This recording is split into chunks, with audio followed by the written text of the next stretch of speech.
Hi పిల్లలు, అందరికీ శుభోదయం. మన తెలుగు క్లాస్కి స్వాగతం.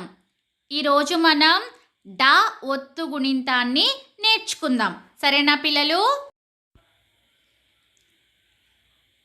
డా ఒత్తు గుణింతం. డాకి డా ఒత్తిస్తే డా ఒత్తు గుణింతం.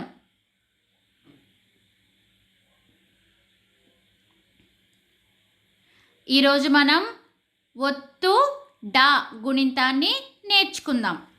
ఈ డా ఒత్తు గుణింతం డా గుణింతంలానే ఉంటుంది, మామూలు డా గుణింతంలానే ఉంటుంది. కాకపోతే కింద ఒత్తు చేర్చాలి.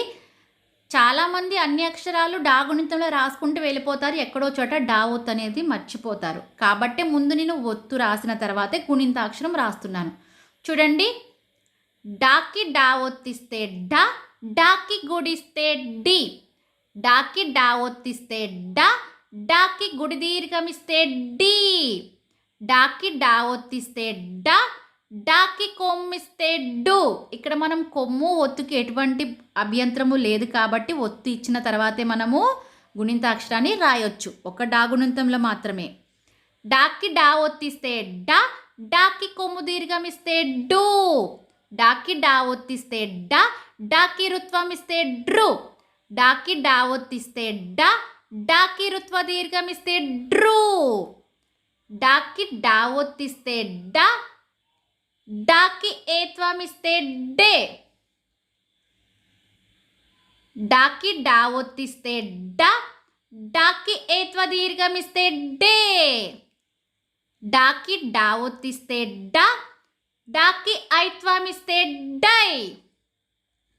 డాకి డా ఒత్తిస్తే డా, డాకి ఓత్వం ఇస్తే డో. డాకి డా ఒత్తిస్తే డా, డాకి ఓత్వ దీర్ఘమిస్తే డో.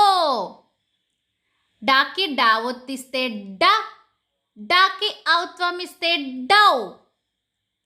డాకి డా ఒత్తిస్తే డా, డాకి సున్నా పెడితే డమ్. డాకి డా ఒత్తిస్తే డా, డాకి రెండు సున్నాలు పెడితే డహా. ఇది డా ఒత్తు గుణింతం.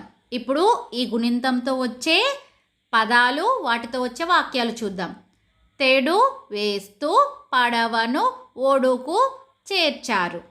మీకు అర్థమైపోతుంది పలికేటప్పుడు ఎక్కడ ఒత్తు రావాలి అనేది. తెడ్డు, డు అనే హల్లుకి డా అనే ఒత్తు, అంటే అదే హల్లుకి అదే ఒత్తు వచ్చింది. తెడ్డు వేస్తూ పడవను ఒడుకు చేర్చారు. ఒడు, ఒడు కాదు, ఒడ్డు, ఒడ్డుకు చేర్చారు. తెడ్డు వేస్తూ పడవను ఒడ్డుకు చేర్చారు. ఏటి ఒడున గడి పూలు స్వాగతం పలికాయి. ఏటి ఒడ్డున, ఒడున కాదు ఒడ్డున. గడి పూలు, గడి ఏంటి అక్కడ మనకు రావాల్సిందేంటి? డీకి డా ఒత్తు, గడ్డి. గడ్డి పూలు స్వాగతం పలికాయి. ఏటి ఒడ్డున గడ్డి పూలు స్వాగతం పలికాయి. పెళ్లివారు దిగారు, లడ్డూలు పంచారు. పెళ్లివారు దిగారు, లడ్డూలు పంచారు. ఇది సో డా ఒత్తు ఉన్న చోట మనము హైలైట్ చేస్తూ రాశాను పిల్లలు, గమనించండి. తెడ్డు, ఒడ్డు, ఒడ్డు, గడ్డి, లడ్డు. ఇవి డా ఒత్తుతో వచ్చే వాక్యాలు. ఇప్పుడు నీతి వాక్యం నేర్చుకుందాం డా ఒత్తుతో. చెడ్డ పనులు చేయకు. చెడ్డ అంటే బ్యాడ్. చెడ్డ పనులు ఏవి కూడా మీరు చేయకూడదు. అంటే మీ ఫ్రెండ్స్ని కొట్టడము, మీ ఫ్రెండ్స్ దగ్గర ఉన్న థింగ్స్ వాళ్ళకి తెలియకుండా తీసుకోవటము, అలాగే పేరెంట్స్ని ఇబ్బంది పెట్టడము, మీ గ్రాండ్ పేరెంట్స్ని ఇబ్బంది పెట్టడము, అలాంటి పనులు పిల్లలు మీరు ఎప్పుడు చేయకండి. ఎప్పుడు కూడా మంచి పనులే చేయాలి, చెడ్డ పనులు ఎప్పుడు కూడా చేయకూడదు. మీరందరూ మంచి పిల్లలు కదా, సరేనా పిల్లలు? ధన్యవాదములు.